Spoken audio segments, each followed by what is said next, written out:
Baba.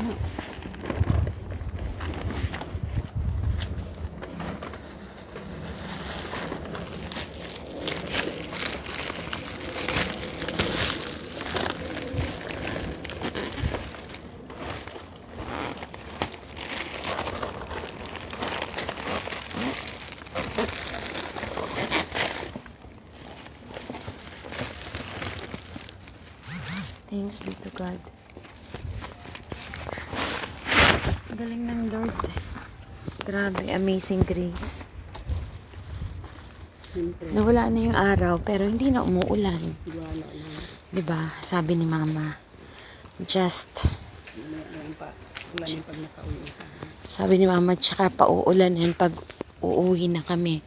Pero kanina talagang hopeless ako kasi talagang it rained hard a while ago, but then yung gloomy weather kanina maliwanag na ngayon. Ganun talaga ang Lord. Always gives miracles and wonders. Kaya thanks be to God dahil it's right. So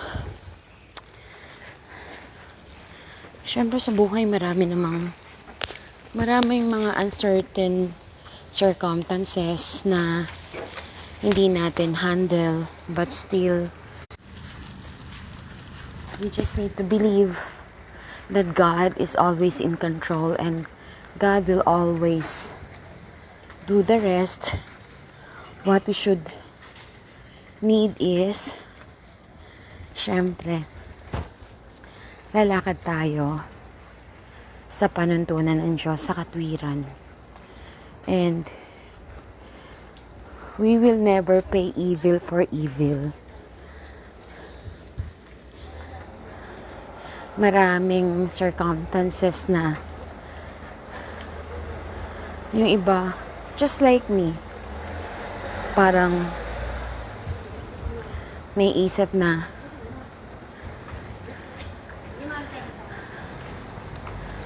yung iba hindi naman talaga worthy na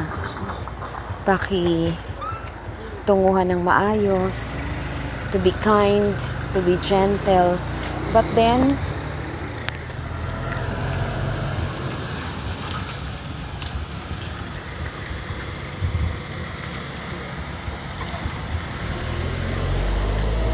sabi nga ni Mama, walang nasasayang sa patuloy na paggawa ng mabuti. Just keep doing good. Dahil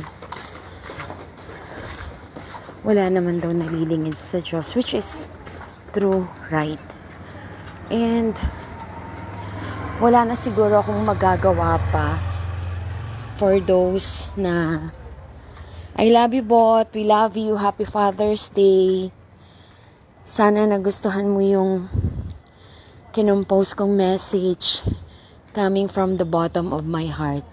Ate will always be here for you no matter what. And sabi ko nga, basta kung ano yung meron ako, kasama ka doon. We love you. Always remember that you are always in our prayers. My dear brother Anthony, my dear little brother, malayo man ang Amerika, but the distance will never be a hindrance for us not to love each other, because we always believe that God's comfort is always with you and to your dear beautiful family.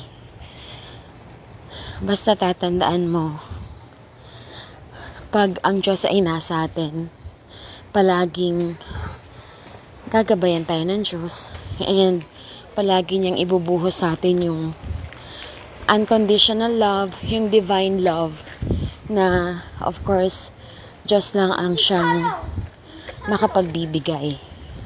I love you, my dear little brother Anthony. Ingat ka palagi dyan. Marami palang homeless dyan sa LA. I just view sa sa YouTube and sa Facebook. Marami pala dyan ang ang in poverty. Anyways, kasama ko si mama. Magdi-distribute kami ng mga bread for those who are being so kind to us. And dun sa mga taong, marami kasi dito yung matatandang nagbibit-bit, nagbibenta ng mga boxes. Parang sobrang nakakaawa. And pag binigyan mo sila ng bread, sobrang nabibless sila. Sobrang pleased sila. Kasi hindi naman common sa Korea that you will give some kind of food. So, papunta kami dito sa market kasi pag bumibili kami ng side dishes,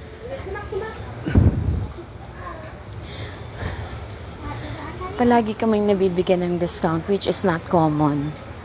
So, I just wanted to pay back the good deeds.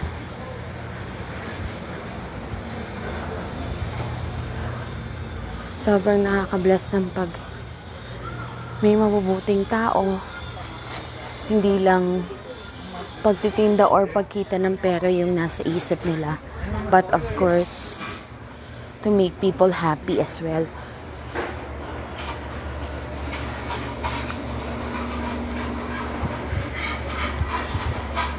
Daming tumitingin kay mama. Siguro iniisip nila, mama looks so healthy. Bakit kaya naka-wheelchair?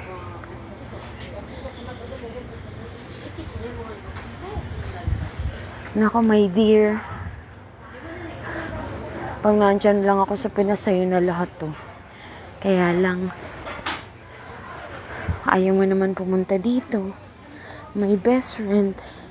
My love.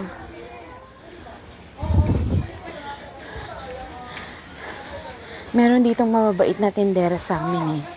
Bibigyan namin sila ng mga tinapay.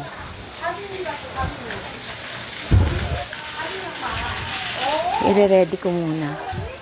Para pagdating doon, ready na.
Ay, pakihawak na.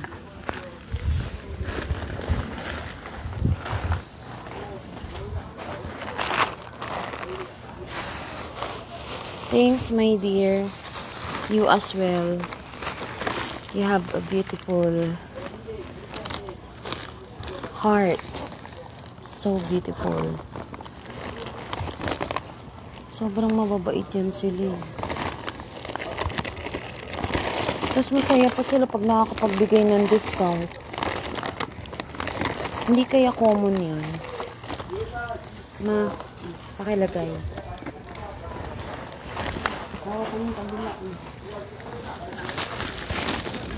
It's not common.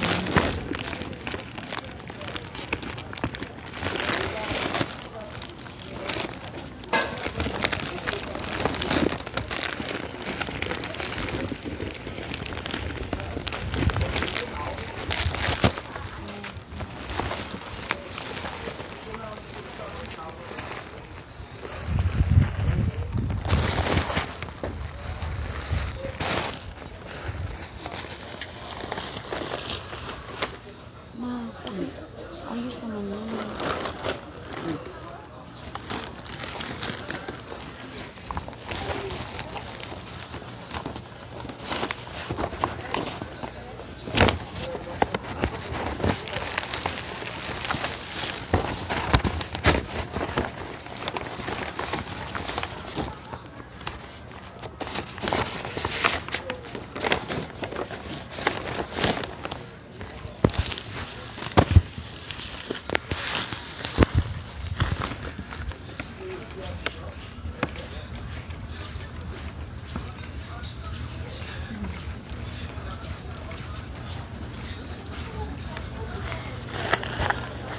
Dito kami bumibili ng mga side dishes. Kumakain siguro sila. 안녕하세요. 잠깐만요. 아니, 다른 언니. 저기 언니.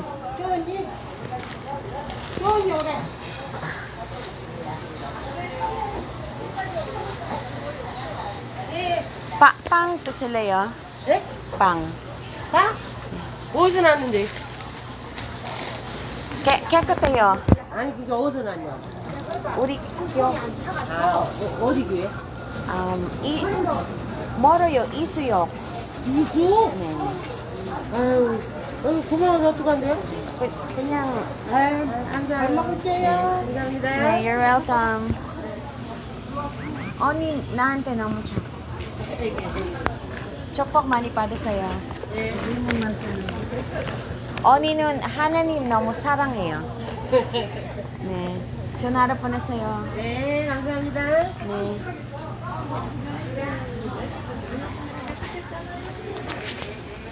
Thank God, mission accomplished.